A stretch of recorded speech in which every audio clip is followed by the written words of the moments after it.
नमस्कार प्यारे विद्यार्थियों, आप सबका स्वागत है आपके अपने YouTube channel life high smart study bye Arun sir में। अपन पिछले वीडियो में बात करी थी संविधान के जो इम्पोर्टेंट क्वेश्चन थे उनकी। तो आज बात करते हैं अपन उन्हीं भारतीय संविधान से संबंधित जितने भी इम्पोर्टेंट क्वेश्चन हैं। तो अपन ने लास्ट वीडियो में बात कर ली थी 1 से लेकर 45 क्वेश्चन की। तो आज उन 45 क्वेश्चन से आगे की बात करते हैं।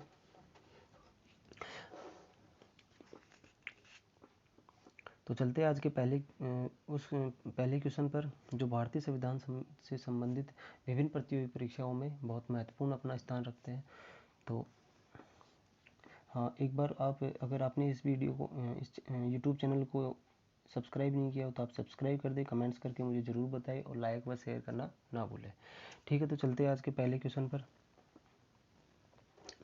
तो आज का पहला क्वेश्चन है, विधानसभा का वर्ष में कम से कम कितने अधिवेशन होने अनिवार्य हैं? मतलब विधानसभा के एक वर्ष में कम से कम कितने अधिवेशन होने अनिवार्य हैं? तो इसका जो राइट आंसर है वो 2। मतलब 6 माह के बाद एक अधिवेशन और दूसरा अधिवेशन दूसरे 6 माह के बाद होना अनिवार्य है। मतलब कुल मिलाकर कितने अधिवेशन? 2 अधिवेशन होना अनिवार्य है। फिर अपन बात करते हैं नेक्स्ट क्वेश्चन की।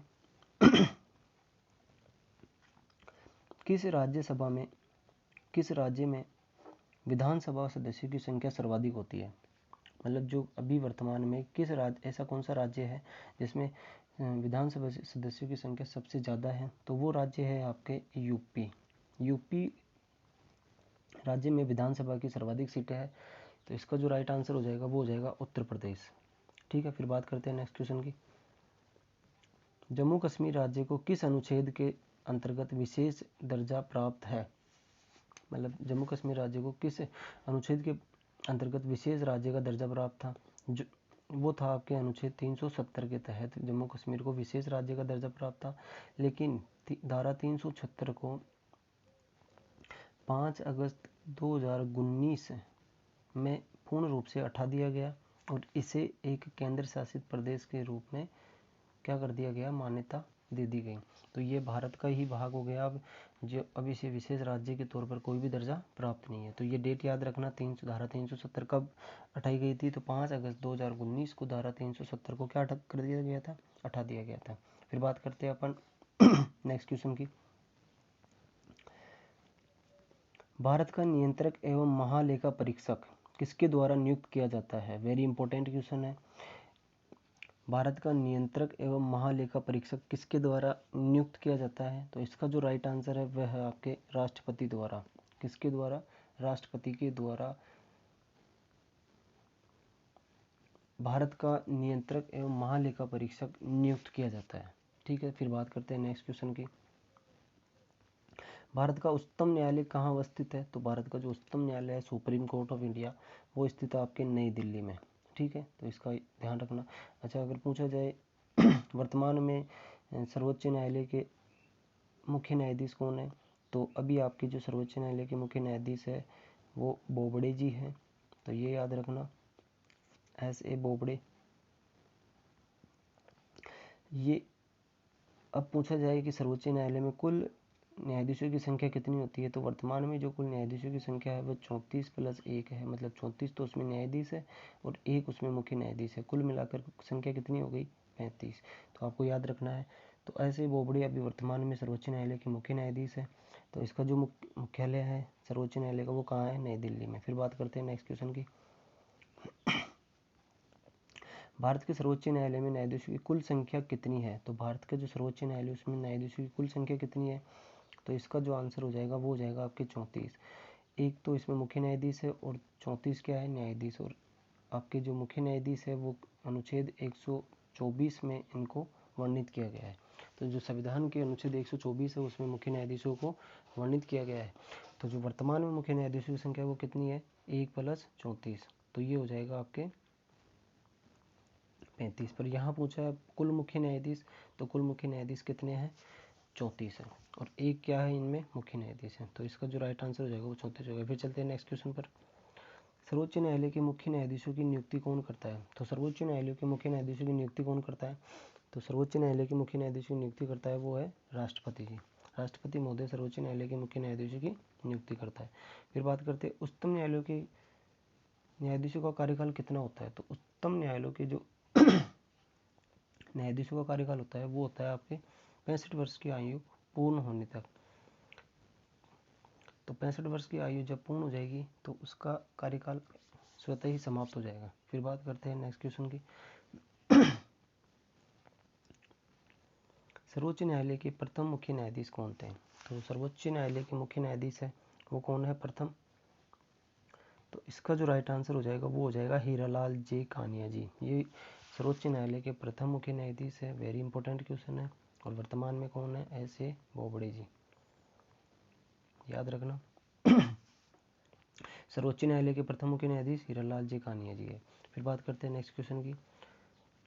वर्तमान में भारत में उच्च न्यायालयों की कुल संख्या कितनी है। तो वर्तमान में जो भारत में उच्च न्यायालयों की संख्या है हाई कोर्ट की वो कितनी है, 21 है। कितनी है, 21। फिर बात करते हैं नेक्स्ट क्वेश्चन की। इंपॉर्टेंट क्वेश्चन है। उच्च न्यायालयों के मुख्य न्यायाधीश की नियुक्ति कौन करता है। तो उच्च न्यायालयों के जो मुख्य न्यायाधीश की नियुक्ति करता है वो कौन करता है, वो करता है राष्ट्रपति। मतलब राष्ट्रपति उच्च न्यायालय व उच्चतम न्यायालय दोनों के मुख्य न्यायाधीशों की नियुक्ति कौन करता है, राष्ट्रपति द्वारा की जाती है। फिर बात करते हैं नेक्स्ट क्वेश्चन की। उच्च न्यायालय के मुख्य न्यायाधीशों का कार्यकाल की सीमा क्या है। तो हाई कोर्ट्स है उनके उच्च न्यायालयों की मुख्य कार्यकाल की सीमा क्या है। तो अपनी उम्र के जो 62 वर्ष पूरे होने तक, मतलब वो 62 वर्ष जब तक उनका उम्र पूरी नहीं हो जाएगी तब तक वो अपने इस पोस्ट पर बने रह सकते हैं। ठीक है। फिर बात करते हैं नेक्स्ट क्वेश्चन की। तो इम्पोर्टेंट क्वेश्चन है ये।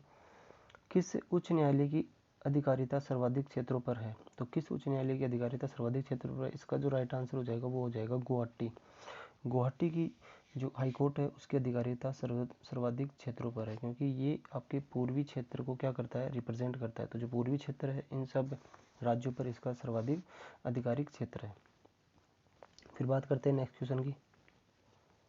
किस उच्च न्यायालय में सर्वाधिक न्याय संख्या में न्यायाधीश कार्यरत हैं। तो किस उच्च न्यायालय में सर्वाधिक संख्या में न्यायाधीश कार्यरत है। तो इसका जो राइट आंसर हो जाएगा वो हो जाएगा इलाहाबाद में। किसमें, इलाहाबाद में सर्वाधिक न्यायाधीशों की संख्या पर न्यायाधीश कार्यरत है। तो इसका जो राइट आंसर हो जाएगा वो इलाहाबाद हो जाएगा। फिर चलते हैं नेक्स्ट क्वेश्चन पर। संविधान के किस अनुच्छेद के द्वारा राष्ट्रपति को सर्वोच्च न्यायालय से परामर्श मांगने का अधिकार प्राप्त है। वेरी इंपॉर्टेंट क्वेश्चन है, कई बार एग्जामों में पूछा गया है। संविधान के किस अनुच्छेद के द्वारा राष्ट्रपति को सर्वोच्च न्यायालय से परामर्श मांगने का अधिकार है। तो इसका जो राइट आंसर हो जाएगा वो हो जाएगा अनुच्छेद 143 के तहत राष्ट्रपति को सर्वोच्च न्यायालय से परामर्श मांगने का अधिकार प्राप्त है। कौन सी धारा, धारा 143। फिर बात करते हैं नेक्स्ट क्वेश्चन की। किस केंद्र शासित प्रदेश का अपना उच्च न्यायालय है। तो किस केंद्र शासित प्रदेश का अपना उच्च न्यायालय है। तो इसका जो राइट आंसर हो जाएगा वो हो जाएगा कोई नहीं। इनमें से कोई सा भी ऐसा केंद्र शासित यूनियन टेरिटरी नहीं है जिसका खुद का क्या है, उच्च न्यायालय हो। फिर बात करते हैं नेक्स्ट क्वेश्चन की। राष्ट्रपति राष्ट्रीय आपात की उद्घोषणा किन परिस्थितियों में कर सकता है। वेरी वेरी इंपॉर्टेंट है ये क्वेश्चन, कई एग्जामों में पूछा गया। National emergency. इसका जो राइट आंसर हो जाएगा वो हो जाएगा युद्ध, बाह्य आक्रमण, सशस्त्र विद्रोह। इनमें से ये सभी अगर भारत में है, ये स्थिति अगर भारत में बन रही है, अगर कोई देश युद्ध कर रहा हो, बाह्य आक्रमण हुआ हो, सशस्त्र विद्रोह हुआ हो, सैनिकों में आपसी सशस्त्र विद्रोह, तो इस संबंध में राष्ट्रपति को क्या है, राष्ट्रीय आपातकाल लगाने की घोषणा कर सकता है। तो इसका राइट आंसर हो जाएगा आपके ये सभी। फिर बात करते हैं नेक्स्ट क्वेश्चन की। भारत में अब तक कितनी बार राष्ट्रीय आपातकाल की घोषणा की जा चुकी है। वेरी इंपॉर्टेंट क्वेश्चन है। तो भारत में अब तक कितनी बार राष्ट्रीय आपातकाल, नेशनल इमरजेंसी अनाउंसमेंट की जा चुकी है। तो इसका जो राइट आंसर है वो हो जाएगा आपके 3 बार। कितनी बार, 3 बार। फिर चलते हैं नेक्स्ट क्वेश्चन पर। भारत में राष्ट्रपति किस अनुच्छेद के अंतर्गत देश में राष्ट्रीय आपातकाल की घोषणा कर सकता है। वेरी वेरी इंपॉर्टेंट है क्वेश्चन। सभी प्रतियोगी विद्यार्थियों के लिए ये सबसे ज़्यादा इंपॉर्टेंट क्वेश्चन है। संविधान सभा से संबंधित, संविधान से संबंधित, भारतीय संविधान से संबंधित, कैसे भी आप करा के आप इनको याद कर लो, रट लो। इन क्वेश्चनों के अलावा आपके कोई क्वेश्चन आने वाला नहीं है एग्जाम में, ज़्यादातर क्वेश्चन यहीं से देखने को मिलेंगे। तो इसका जो राइट आंसर हो जाएगा वो हो जाएगा आपके धारा अनुच्छेद 352। अनुच्छेद 352 के तहत राष्ट्रपति देश में राष्ट्रीय आपातकाल की घोषणा कर सकता है, जिसमें आपके युद्ध हो सकता है उसका कारण, उसमें सशस्त्र विद्रोह हो सकता है और इसमें बाह्य आक्रमण हो सकता है। तो ये 3 अगर स्थितियां भारत में बन रही है तो वो 352 अनुच्छेद 352 के तहत राष्ट्रीय आपातकाल की घोषणा कर सकता है। फिर बात करते हैं नेक्स्ट क्वेश्चन पर, संविधान के किस अनुच्छेद के आधार पर राज्य में संवैधानिक तंत्र की विफलता पर राष्ट्रपति शासन लगाया जा सकता है? तो संवैधानिक तंत्र की विफलता पर राष्ट्रपति शासन लगाया जा सकता है। तो इसका जो राइट आंसर हो जाएगा वो अनुच्छेद 356 हो जाएगा। राष्ट्रपति को संविधान सभा के द्वारा ये भारतीय संविधान के तहत ये अगर संवैधानिक तंत्र, किसी भी राज्य का संवैधानिक तंत्र विफल हो जाता है तो वहाँ पर वो धारा 356 के तहत राष्ट्रपति शासन को क्या कर सकता है, लगा सकता है। तो इसका जो राइट आंसर हो जाएगा वो अनुच्छेद 356 संवैधानिक तंत्र की विफलता के कारण अनुच्छेद 356 के तहत उस राज्य में क्या लग सकता है, आपातकाल, राष्ट्रपति शासन लग सकता है। फिर बात करते हैं नेक्स्ट क्वेश्चन की, राज्यों में राष्ट्रपति शासन की अधिकतम अवधि कितनी हो सकती है? तो राज्यों में राष्ट्रपति शासन की अधिकतम अवधि कितनी हो सकती है? तो ये अधिकतम की बात करें, अधिकतम हो सकती है 3 वर्ष। कितनी हो सकती है? 3 वर्ष। और यह एक साथ बढ़ाई नहीं जा सकती, इसे 6-6 माह करके बढ़ाया जा सकता है। तो राष्ट्रपति शासन की अधिकतम अवधि तो 3 वर्ष होती है, लेकिन इसे 6-6 माह करके क्या कर सकते हैं, बढ़ा सकते हैं। तो इसका जो राइट आंसर हो जाएगा वो 3 वर्ष हो जाएगा। फिर चलते हैं नेक्स्ट क्वेश्चन पर, संविधान के किस अनुच्छेद के आधार पर देश में वित्तीय आपातकाल की घोषणा की जा सकती है? तो अनुच्छेद 360 के तहत अपने जो भारत देश है उसमें वित्तीय आपातकाल की घोषणा की जा सकती है। वर्तमान में कोरोना से संबंधित जो बीमारी वैश्विक रूप में महामारी का रूप इसने धारण कर रखा है, इसको देखते हुए भी अभी वित्त आपातकाल की घोषणा की बात चली थी, परंतु उसको अभी वर्तमान में लगाया नहीं गया है। अभी जितने भी भारत में कर्मचारी हैं जो 4th ग्रेड से लेकर 1st ग्रेड तक IAS तक है, उन सबके वेतन में कटौती करके वित्तीय आपातकाल को कुछ हद तक रोकने के लिए इनके वेतन को कटौती की गई है। तो इसका जो राइट आंसर हो जाएगा वो हो जाएगा अनुच्छेद 360 के तहत वित्त आपातकाल की घोषणा कर सकता है राष्ट्रपति। फिर चलते हैं नेक्स्ट क्वेश्चन पर, संसद द्वारा अनुमोदन के बाद किसी राज्य में राष्ट्रपति शासन एक बार में कितने समय तक के लिए लागू किया जा सकता है? तो संशोधन द्वारा अनुमोदन के किसी राष्ट्रपति शासन को एक बार में कितने समय तक आप लागू कर सकते हो? तो इसका जो राइट आंसर हो जाएगा वो हो जाएगा 6 माह तक।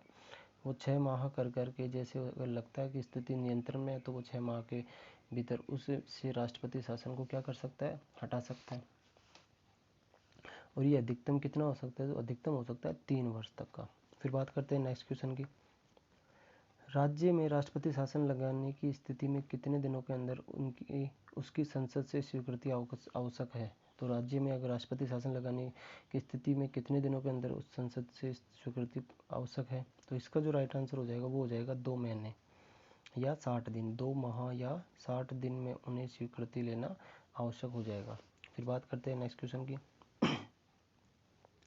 दल बदल से संबंधित कानून का उल्लेख किस अनुसूची में है? वेरी इंपॉर्टेंट है, दल बदल से संबंधित कानून किस अनुसूची में है? तो इसका जो राइट आंसर हो जाएगा वो हो जाएगा आपके 10वीं अनुसूची में। कौन सी अनुसूची में? 10वीं अनुसूची में।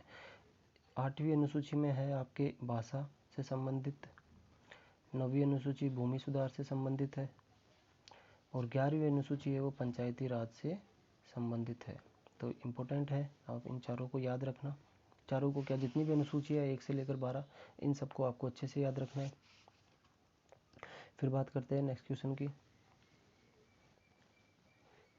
संविधान द्वारा कितनी भाषाओं को मान्यता प्रदान की गई है? तो वर्तमान में जो संविधान द्वारा कितनी भाषाओं को मान्यता प्राप्त की गई है? तो उसका जो राइट आंसर हो जाएगा वो हो जाएगा 22 भाषाओं को संविधान द्वारा क्या किया गया है, मान्यता प्रदान की गई है।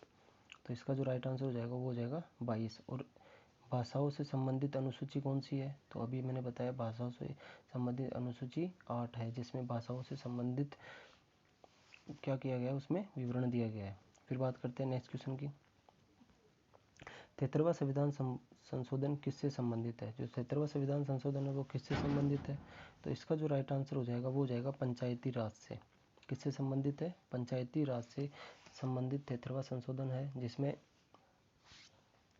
पंचायत हितों के लिए नियम व कानून कायदे बनाए गए। ये किस अनुसूची का भाग है? तो ये अनुसूची 11 का भाग है। वेरी इंपॉर्टेंट क्वेश्चन है, तो आप इसे अच्छे से याद रखो। फिर बात करते हैं नेक्स्ट क्वेश्चन की। वित्त आयोग के गठन का प्रावधान किस अनुच्छेद में है? तो वित्त आयोग के गठन का प्रावधान किस अनुच्छेद में है? तो इसका जो आंसर हो जाएगा, राइट आंसर, वो हो जाएगा आपके अनुच्छेद 280 में वित्त आयोग के गठन का क्या है? प्रावधान है। अनुच्छेद 280 में वित्त आयोग का प्रावधान है। तो इसका जो राइट आंसर हो जाएगा वो हो जाएगा वित्त आयोग। फिर बात करते हैं नेक्स्ट क्वेश्चन की। योजना आयोग का पदेन अध्यक्ष कौन होता है? तो योजना आयोग का जो पदेन अध्यक्ष होता है वो होता है आपके प्रधानमंत्री। अब योजना आयोग के ही स्थान पर नीति आयोग की क्या कर दी गई है? स्थापना कर दी गई है। किसकी स्थापना कर दी गई है? नीति आयोग की। तो इसकी स्थापना, नीति आयोग की स्थापना कब करी गई? 1 जनवरी 2015 को। कब करी गई? 1 जनवरी 2015 को। तो याद रखना, वेरी इंपॉर्टेंट क्वेश्चन है। योजना आयोग का पदेन अध्यक्ष कौन होता है? तो योजना आयोग का पदेन अध्यक्ष प्रधानमंत्री होता है, और यहाँ पर भी नीति आयोग का अध्यक्ष कौन होता है? प्रधानमंत्री। तो इसका राइट आंसर हो जाएगा प्रधानमंत्री। फिर बात करते हैं नेक्स्ट क्वेश्चन की और आज के लास्ट क्वेश्चन की। भारत में प्रथम योजना का गठन कब किया गया? प्रथम योजना आयोग का गठन कब किया गया? तो भारत में जो प्रथम योजना आयोग है उसका गठन कब किया गया? तो इसका जो राइट आंसर हो जाएगा आपके, वो हो जाएगा